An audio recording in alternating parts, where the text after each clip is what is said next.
Oke, selamat pagi buat anak kami semua kelas 5. Bagaimana kabar hari ini? Sehat semuanya? Pasti sehat dong. Nah, pagi ini kita kembali belajar komputer. Nah, tapi sebelum kita mulai materi kita, Bapak mau kasih tahu dulu, mengingatkan dulu kalau hari Rabu nanti kita akan mulai UTS untuk semua kelas dan semua mata pelajaran dari kelas 1 sampai kelas 6. Nah, jadi untuk UTS komputer sendiri itu akan diadakan pada hari Selasa tanggal 27 Oktober. Ingat ya, hari Selasa tanggal 27 Oktober kita akan mengadakan UTS komputer. Nah, bahannya dari mana? Bahannya untuk komputer, bahan ujiannya itu dari catatan pertama, catatan kedua, kemudian latihan pertama, latihan kedua, dan praktek-praktek kita sebelumnya.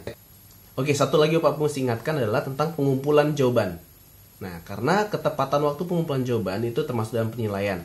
Jadi, kalau ujian komputer kita hari Selasa tanggal 27, berarti kalian harus mengirimkan jawabannya by WA, lewat WA pada hari itu juga. Jangan sampai terlambat. Oke? Nanti kalau ada terlambat ada konsekuensinya. Nah, nanti setelah kalian mengirimkan jawaban, lembar jawabannya tetap dikumpulkan ke sekolah pada hari Sabtu. Oke? Karena itu nanti sebagai bukti fisik kalau kalian sudah mengikuti ujian. Nah, jadi kalian silakan pelajari kembali catatan kita, latihan kita, dan video kita sebelumnya. Nah, untuk video, kalau misalnya kalian videonya sudah terhapus di handphone kalian atau di komputer kalian bisa minta kembali link videonya kepada guru komputernya, bisa minta kepada Pak Samuel atau Miss Kristanti agar kalian bisa mempelajari kembali tentang praktek kita sebelumnya. Oke, bisa? Bisa dong. Oke. Nah, hari ini kita akan review materi kita dari catatan pertama, catatan kedua. Nanti kalian bisa lanjutkan lagi untuk belajar latihan dan videonya.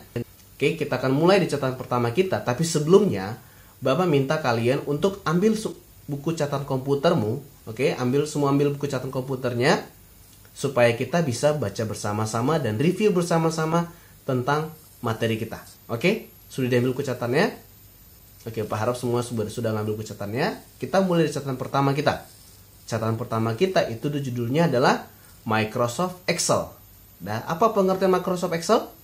Microsoft Excel adalah salah satu program pengolah data atau angka. Ingat ya, Microsoft Excel itu adalah salah satu program pengolah data atau angka. Jangan bilang lagi, jangan sampai salah. Kemarin Bapak masih lihat ada yang buat Microsoft Excel itu adalah salah satu program pengolah kata, ya.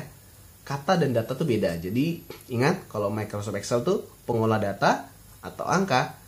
Kalau untuk pengolah kata itu Microsoft Word. Oke, jangan kebalik lagi ya, nak ya. Nah, salah satu keuntungan Microsoft Excel yang paling sering digunakan adalah memudahkan kita dalam melakukan perhitungan, ya kan? Nah, jadi kalau tanya apa salah satu kegunaan Microsoft Excel adalah untuk memudahkan kita dalam melakukan perhitungan, baik itu perhitungan sederhana maupun perhitungan yang kompleks atau banyak. Oke, untuk catatan nomor 2, lembar kerja pada Microsoft Excel disebut apa? Namanya adalah sheet. Oke. Sebelum kita mulai pada bagian-bagian Microsoft Excel, kita review dulu bagaimana cara membuka Microsoft Excel pada komputer kita. Oke, caranya adalah klik start, tombol start dulu. Setelah itu kita klik all programs. Ini dia. Setelah itu cari folder yang berjudul Microsoft Office. Ini dia Microsoft Office yang mana? Kita lihat ke bawah lagi. Ini dia Microsoft Office. Seperti ini. Setelah itu kita cari Microsoft Excel.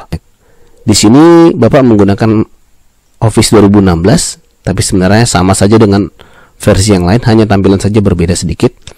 Oke, sekarang kita mulai review bagian-bagian pada Microsoft Excel. Mulai dari paling atas. Paling atas itu adalah title bar. Title bar itu adalah bagian paling atas. Di sini tulisannya adalah book 1, itu artinya judul filenya. Apa artinya book 1 pada Microsoft Excel? Itu adalah ketika kita belum mengganti nama file dokumen yang sedang kita kerjakan, atau kita belum menyimpan file dokumen yang sedang kita kerjakan. Oke? Nah, bagian kedua adalah tentang menu bar. Yang mana tuh menu bar atau menu utama atau baris utama menunya? Yang ini. Yang dia ada home, ada file, home, insert, page layout, dan seterusnya. Ini namanya menu bar. Artinya menu yang disusun ke samping seperti ini. Oke? Nah, kalau pada Microsoft Office 2007, Nah, tidak ada menu menu file itu digantikan dengan Office button yang bulat itu. Oke.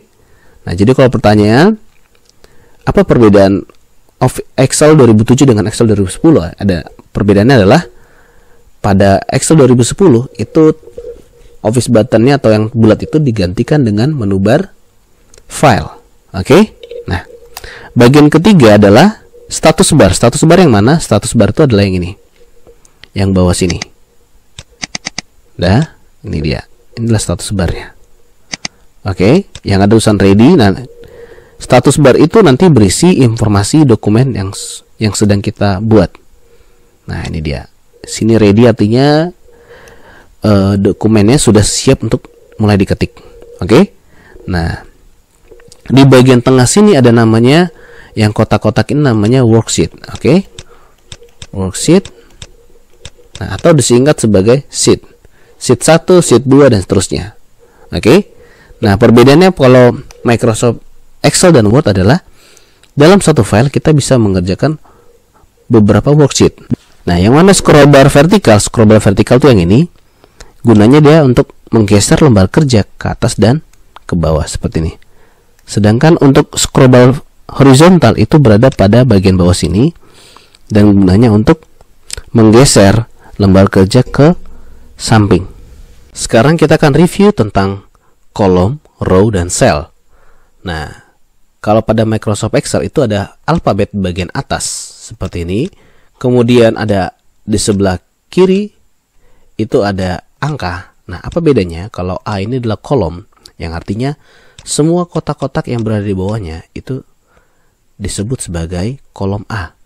Kemudian B juga sama, kolom C, dan seterusnya. Nah, oke. Nah, untuk angka 1, 2, 3 dan seterusnya itu disebut sebagai row atau baris.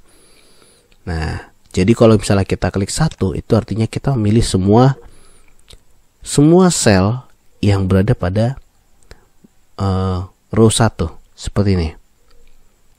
Dan seterusnya. Nah, ini kolom dan row ini digunakan untuk menentukan alamat selnya. Setelah itu ada lagi bagian kecil pada Microsoft Excel disebut dengan sel.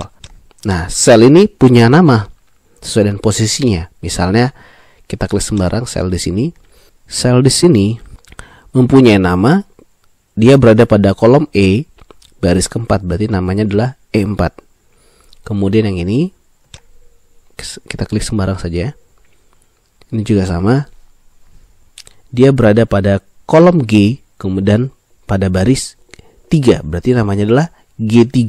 Oke, jangan terbalik, jangan 3G, tapi G3. Selalu usahakan menulis dari huruf dulu. Lanjut ke catatan kedua. Catatan kedua kita itu kita belajar bagaimana cara mengubah tampilan sel atau tampilan lembar kerja kita. Nah, untuk mengubah tampilan, kita bisa mengubah tampilan tulisannya. Contohnya seperti ini.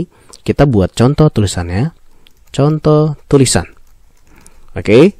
Nah, kita bisa perlebar kolomnya, kolom B-nya seperti ini.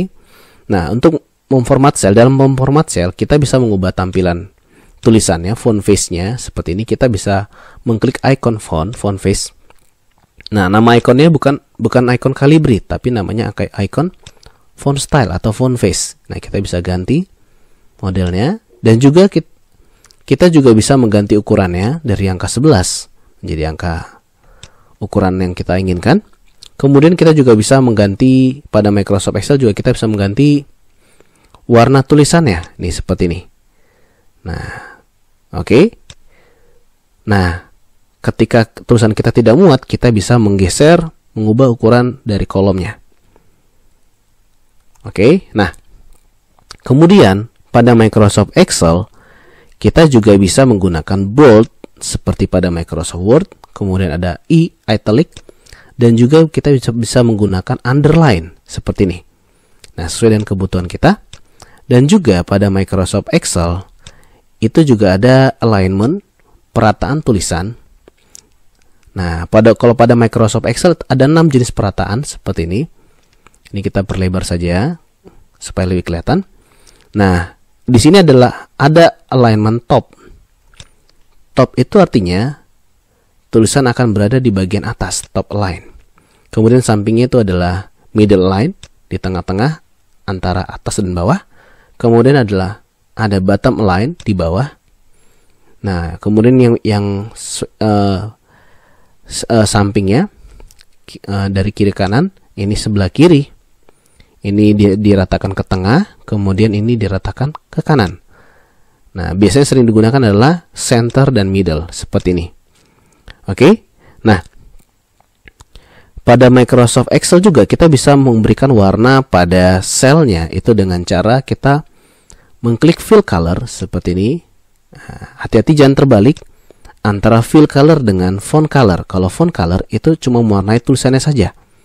Kalau fill color itu mewarnai selnya. Jadi kalau ada pertanyaan, apa gunaan fill color? Fill color gunanya untuk memberikan warna pada sel, bukan tulisan ya. Hati-hati. Kalau kalian buat pada tulisan, itu jawabannya salah. Jadi fill color gunanya untuk memberikan warna pada sel. Nah, ini dia. Oke. Nah, kemudian pada Microsoft Excel kita juga bisa menggabungkan beberapa sel. Contohnya seperti ini. Nah, kita mau menggabungkan sel, 2 buah sel ke samping. Misalnya kita mau menggabungkan sel A1 dengan B1. Caranya adalah kita blok selnya yang mana mau kita gabungkan, kemudian kita pilih icon merge and center. Nah, seperti ini. Dia sudah bergabung ya. Bisa juga ke bawah kita gabungkan. Misalnya dari D1, sel D1 sampai D5. Kita blok, setelah itu kita pilih merge and center. Ini dia. Dia akan tergabung ya. Nah, untuk membuat tabel pada Microsoft Excel atau membuat border, kita juga bisa, caranya adalah kita blok selnya. Ini sel yang mana mau dikasih border, kemudian kita klik border, icon border, kita pilih jenisnya. Yang paling sering digunakan, border yang paling sering digunakan adalah all border, karena ini bisa digunakan untuk membuat tabel. Nah, apa arti all border? Kalau ada pertanyaan, apa arti all border? Artinya adalah memberikan border pada setiap sisi sel ya. Jadi semua sisi selnya ada garisnya, ada bordernya. Itu artinya. Nah, kemudian kita juga bisa menambahkan gambar pada Microsoft Excel. Caranya hampir sama seperti Microsoft Word. Kita klik insert, kemudian pilih picture. Nanti kita tinggal pilih gambarnya. Misalnya gambar ini, kemudian gambarnya tinggal kita atur.